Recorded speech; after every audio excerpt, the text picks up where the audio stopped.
Hello everyone. So I want to put before us some kind of parents. Yeah, we have parents who are absentee. Yeah, we have the absentee parents. Absentee parents. They are there in the house with the children, but yet they are absent in the life of the children. They are in the same house, under the same roof with their children, yet they are absent. They are not involved in their children's affairs at all. So this kind of parents, they can be in the house with a child or with their children from morning to night. They are just on their phone.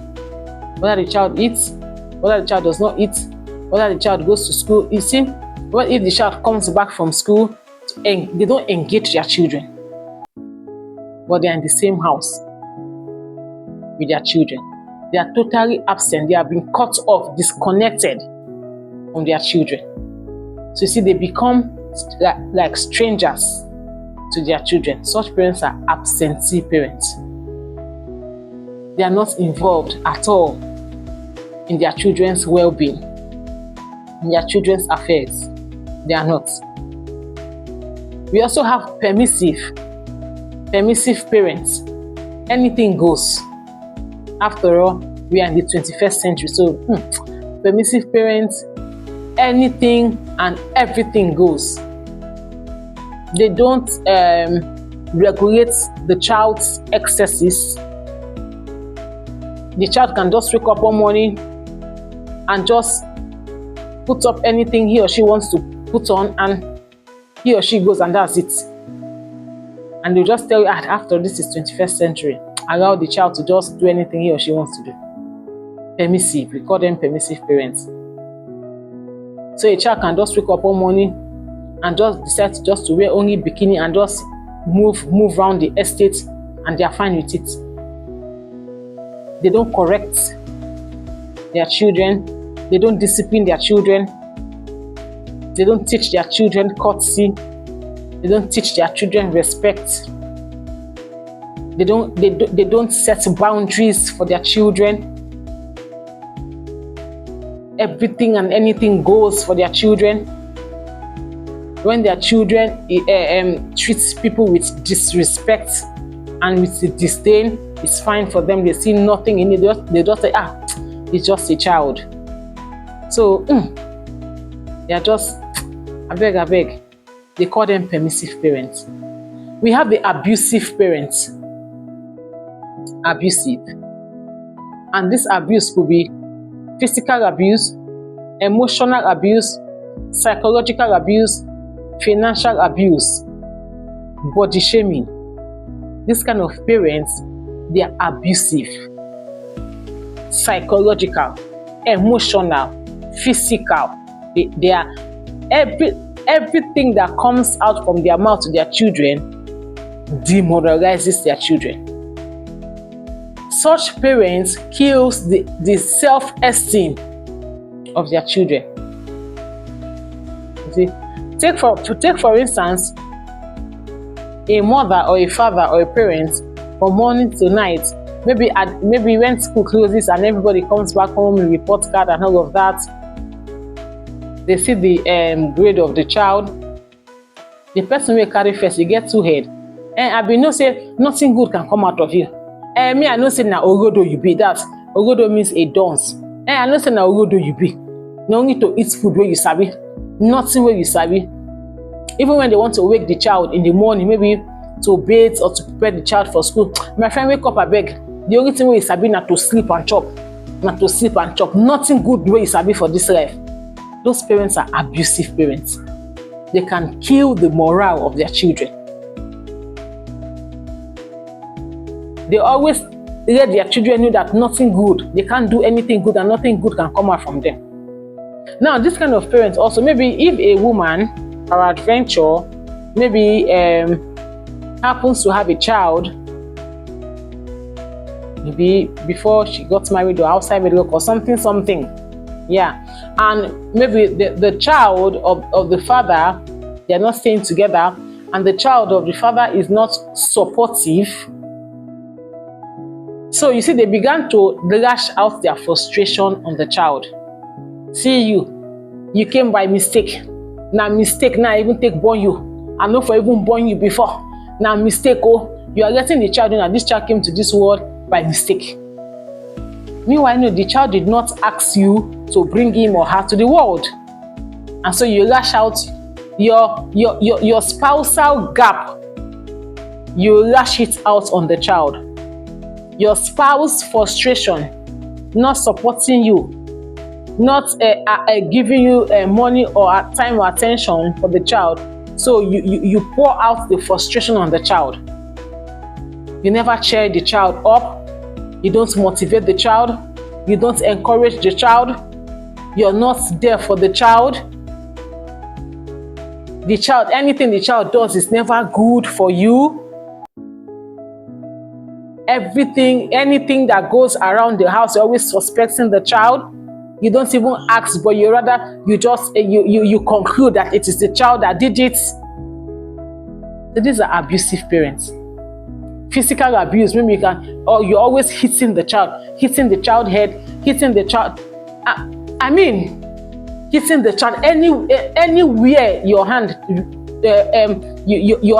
hits, bam. If it is the head, if it is the eye, if it is the mouth, any part of the child's body is you can take anything. Before you know, heavy knock, wah, on the child's head. Before you know, you draw the ear. Before you know, you draw the mouth. Before you know, you squeeze the hand. Before you know, you use your leg and kick the child. That is physical abuse. There are parents who are like that. And some such parents, they have not healed from the past. And so a lot of things is going on inside them, which they ought to heal. Some of this kind of parents too, it is also the way they were brought up. Emotional abuse from morning to night. Nothing good can ever come out of the child. That's what you always make the child to know, that this child is a good for nothing child. Is a good for nothing child. Is a good for nothing child. And so even when this child goes out there, when this child can actually do that thing, but the voice, you have filled his ears or her ears with nothing good can come out of you. So that voice now will start rewinding. That voice is now put on auto replay. That voice is put on auto replay. So the voice will keep telling, you cannot do anything now. You are good for nothing. And so you see, such children are also isolated. And if God does not come through for such a child, that child can fall into the hands of bad people who will now introduce him or her into drugs or alcoholism or cultism because of abuse. Series of physical, emotional, psychological abuse. So these are these are abusive parents. We also have participatory parents. Participatory parents are parents who are involved. They are not perfectionists though. Yeah, they are not perfectionists, but they are involved parents. Participatory parents. They are involved in the life of their children. They may not get it, but they are work in progress. They are not perfect, but they are striving towards it. They don't know it all, and so they reach out. They complement. They collaborate. They share. You see, if they are struggling with their parenting, they reach out. They admit the fact that they don't know it all.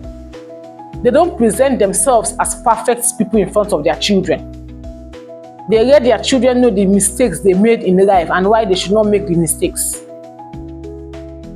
They want to know everything about their children. They always tell their children, don't keep secrets away from mommy or daddy. They are involved in their children's academic journey. They are involved in their swimming class, their judo class, their extracurricular activities. They are involved. They are involved in their emotional well-being, their physical and social well-being, their spiritual well-being. They are involved. They are always there for their children. They always provide information for their children. They always engage their children. They always have time out with their children where they want to hear feedback from their children. They are not perfect parents. They are not perfect. They have not gotten it all together. But they want to make it very intentional to always be there for their children. These are participatory parents. They want the best for the child. They are firm. They are firm. They could be flexible once in a while, but they are firm. They set boundaries. There are rules. They have put down structures in the house. Structures. They reach out. You see, they are so involved, and they are not raising their children to be fragile. They are telling their children that out there is very challenging. Out there is not bed of roses as you will read in your storybooks. And so they let their children know what is happening out there in the world. But then, how can they navigate it? They allow their children to fall. Yeah, they allow their children to fall because it is in the falling that they will know what they did well, what and what they did not do well. At times, they allow their children to fail. Yeah, they allow their children to fail once in a while. And so because when they fail, they will come back and say, okay, let us re-strategize. They don't do everything for their children. They overstretch their children. You see? And so these parents are intentional. That's just it. They are very intentional about their parenting, the participatory parents. So, I don't know for you, the kind of parents you are, which parenting style, which parenting approach resonates with you. Yeah. So yeah, the one that is the best here is the participatory parents. So, but I don't know which parenting approach suits you. I don't know which parenting approach or style resonates with you. Please, I want to read your comments in the comment section. Please subscribe to my YouTube channel, The Women's Theatre. You can follow me on my Facebook, Grace Williams. You can also follow me on the Women's Theatre Facebook channel. I'm also on TikTok, The Women's Theatre, and Instagram, The Women's Theatre. Thank you so much. Thank you so much. Bye.